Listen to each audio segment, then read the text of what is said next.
חזרנו יום אחד מהעבודה, ובא שמועות מהעבודה למחנה.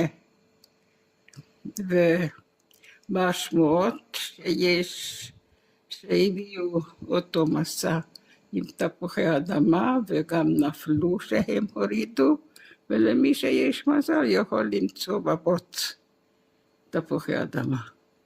אז כולנו רצנו שם בוודאי, ופתאום אני רואה את המגפיים של האס-אס, של הוורמאכט, החייל ששמר שם בחצר.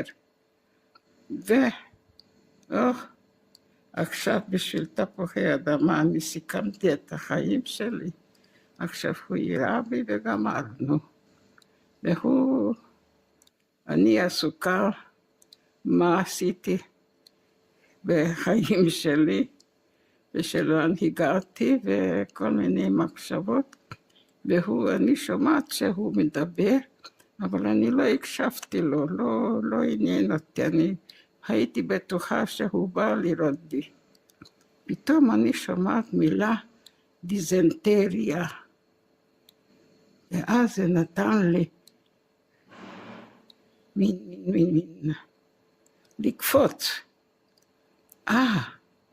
הוא בא להציל אותי, שאני לא אהיה חולה. הוא לא ירצח אותי. זאת אומרת, אני בן אדם אצלו. הוא חושב על הבריאות שלי. וזה לעולם לא ישכח. ואז הרמתי את הראש, ואז אמרתי לו, מחר נשטוף ונבשל, ואז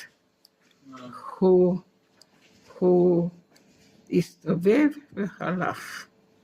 ואני לא אשכח את זה, שהמילה הציל, הוא לא הציל, אבל הוא מבחינת נפשית הוא הציל אותי.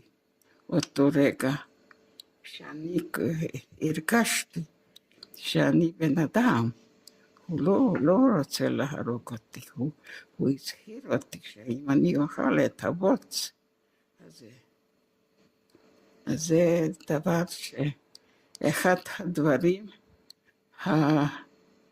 האופייני של המחנה. היו רגעים שהמוות, רק מוות, רק מוות, רק מוות, ופתאום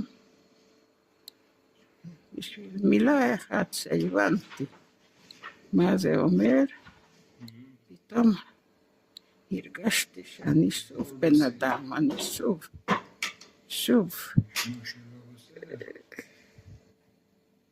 אני שוב בן אדם.